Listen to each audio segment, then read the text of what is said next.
Hello guys, welcome to my channel. मैं आपका प्रेम Pawar economics का 12th क्लास का इम्पॉर्टेंट चैप्टर लेकर आया, जो ज़रूरी भी है और इम्पॉर्टेंट भी है, इसलिए मेरे को इसको लेके आना ही पड़ा। वन शॉट वीडियो देखते हैं इसका, सिर्फ 5 मिनट का।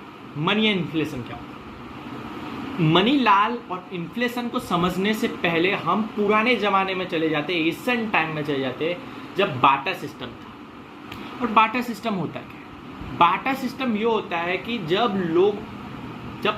मनी नहीं था, जब पैसा का चलन नहीं था, जब पैसा नहीं था, तब लोग exchange of goods and services with goods and services, मतलब गुड्स एंड सर्विसेज की जगह पे एक्सचेंज में ही गुड्स एंड सर्विस लोगों को देते हैं और अपनी वांट सेटिस्फाई करते हैं। उसको बाटा सिस्टम बोलते हैं। अगर याद होगा तो हमने एसएस में पढ़ा था और इकोनॉमिक्स में भी पढ़ते आ रहे, ह्यूमन वांट्स आर अनलिमिटेड। जो मनुष्य की जो इच्छा है, वांट्स है, वो अनलिमिटेड है। अगर उसके पास बाइक हो तो उसको कार चाहिए, अगर उसको कार है तो कोई और अच्छी चीज़ चाहिए, उसको और सुपीरियर गुड्स चाहिए। तो वैसा ही होता है कि जब पुराने ज़माने में तो सबको बेसिक कमोडिटी की ज़रूरत पड़ती थी, इसलिए लोग एक दूसरे से गुड्स एंड सर्विस एक्सचेंज करके दूसरी गुड्स एंड सर्विस ले लेते थे। उसको बाटा सिस्टम कहते हैं। एग्जाम्पल में समझे तो एक फार्मर खेती करता है, वो चावल की खेती करता है। अगर उसको कपड़े चाहिए तो क्या करेगा, पैसे तो होते नहीं थे, वो चावल देगा कपड़े की दुकान में, मतलब पहले तो टेलर होते थे, वो कपड़े सिलते थे, वो कपड़ा देगा, उसका भी तो कुछ फ़ायदा होना चाहिए, उसको भी चावल की ज़रूरत है, क्योंकि घर में बच्चों को खिलाने के चावल होना चाहिए, कुछ तो होना चाहिए, खाना तो खाएंगे तभी इंसान जिएगा। तो कपड़े वाले से वो कपड़ा लेगा, क्योंकि जो किसान है उसको कपड़े की ज़रूरत है और उसको चावल की ज़रूरत है। तो ऐसे एक्सचेंज हो जाता है गुड्स एंड सर्विसेज, और वांट जो होती है वो सेटिस्फाई हो जाती है। ऐसे करके पुराने ज़माने में बाटा सिस्टम चल रहा था। बहुत देर तक ये जो बाटा सिस्टम था वो स्मूथली चला। फिर 3 प्रॉब्लम आई उसमें। पहले तो म्यूचुअल अंडरस्टैंडिंग में गड़बड़ी आई, क्यों, during to industrialisation, urbanisation, division of labour, इसकी वजह से ये हुआ। पॉपुलेशन भी धीरे धीरे बढ़ी, तो क्या हुआ, ये जो सिस्टम था वो धीरे धीरे डिसबैलेंस हो गया, ये अनस्मूथली हो गया। और उसके बाद मनी आया। मनी में भी पहले क्या था, पहले एनिमल को बेच के गुड्स एंड सर्विस ले करते थे, ये स्टेप गया। फिर बाद में प्रीशियस स्टोन आया, उसको दे के गुड्स एंड सर्विस लेते थे। उसके बाद कॉइन आया। कॉइन मतलब अभी भी जो 5 का सिक्का है, 10 का सिक्का है, वही कॉइन। क्योंकि कॉइन में एक लिमिटेशन थी कि वो सोसाइटी एंड रीजन तक लिमिटेड था। उसके बाद डेमोक्रेसी, इंडस्ट्रियलाइजेशन हुआ, और उसके बाद अपना मनी आया।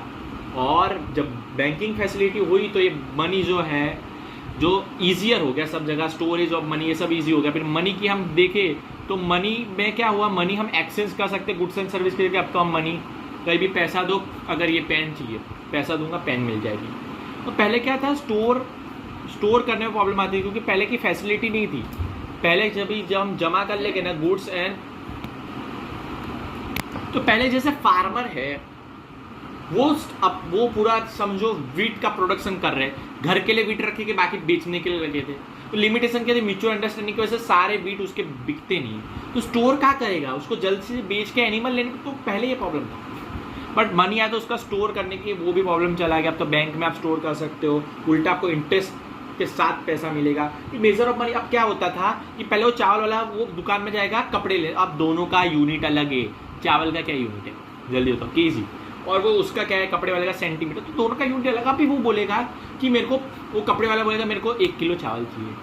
तो अब कपड़े वाला कैसे डिसाइड करेगा कि मैं उसको कितना मीटर या कितना सेंटीमीटर कपड़ा दूँ, यह प्रॉब्लम आ जाती है। तो ये प्रॉब्लम भी गई, क्योंकि अभी तो सबका तय है। अभी जैसे कैलकुलेटर की कीमत 200 रुपये डिसाइड है तो 200 रुपये में मिलेगा। सिंपली बात है ना, सिंपल। अब जैसे टमाटर जितने रुपये किलो उतने रुपये ही मिलेंगे। तो ये सब प्रॉब्लम चली गई। उसके बाद इन्फ्लेशन आया। अगर आप समझो बेसिक कमोडिटी आपकी, बेसिक कमोडिटीज़ तो पता है आपको, खाना है, कपड़े हैं, ये बेसिक कमोडिटीज़ है आपकी जो आपको रोज़ लगती है।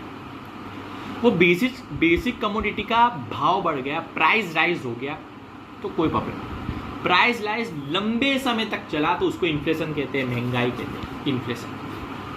इन्फ्लेशन शॉर्ट टर्म पीरियड के लिए चाहिए तो उसको इन्फ्लेशन नहीं कहा जाता है, मैं पहले बता रहा हूँ। और लिमिटेड गुड्स एंड सर्विस के ऊपर है तो उसको भी इन्फ्लेशन नहीं कहा जाता।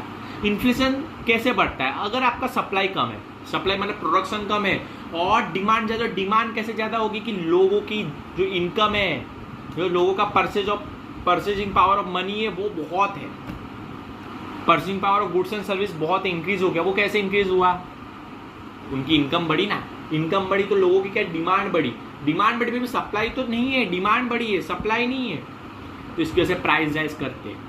अगर प्राइस राइज करेंगे तो जो डिमांड है वो कम तो होगी, वो प्राइस राइज करेगा और लंबे समय तक वो प्राइस राइज रहेगा तो वो इन्फ्लेशन कहा जाता है, उसको इन्फ्लेशन कहते हैं। तो कैरेक्टरिस्टिक्स में वही भी लिखा है, कांस्टेंट प्राइस होगी ना प्राइस की तो बढ़ेगा, और price all sector of the economy में बढ़नी चाहिए, ये है।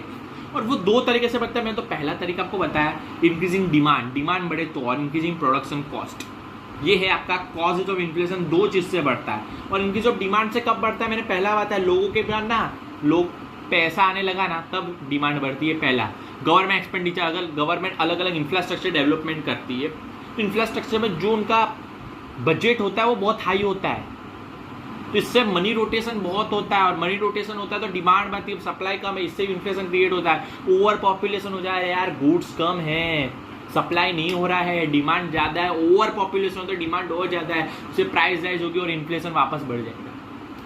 तो ये क्या है। और कॉस्ट ऑफ प्रोडक्शन से कैसे मिलेगा, अदर रीजंस बताए गए हैं, जैसे tax policy, increase in price of import, scarcity create हो जाएगी तो भी बढ़ेगा। अगर कोई गुड्स की स्कैरसिटी, उसका मतलब वही सप्लाई कम है, डिमांड ज़्यादा है तो स्कैरसिटी क्रिएट होगी, इतने लोग हैं कैसे देंगे, जैसे प्राइस राइज होता है, इन्फ्लेशन क्रिएट होता है। तो शॉर्ट टर्म में, वन शॉट में पूरे चैप्टर में मैंने आपको जो मेन है वो बता दिया। और ये है मनी के बारे में, ये इन्फ्लेशन के बारे में, और ये बार्टर सिस्टम के बारे में।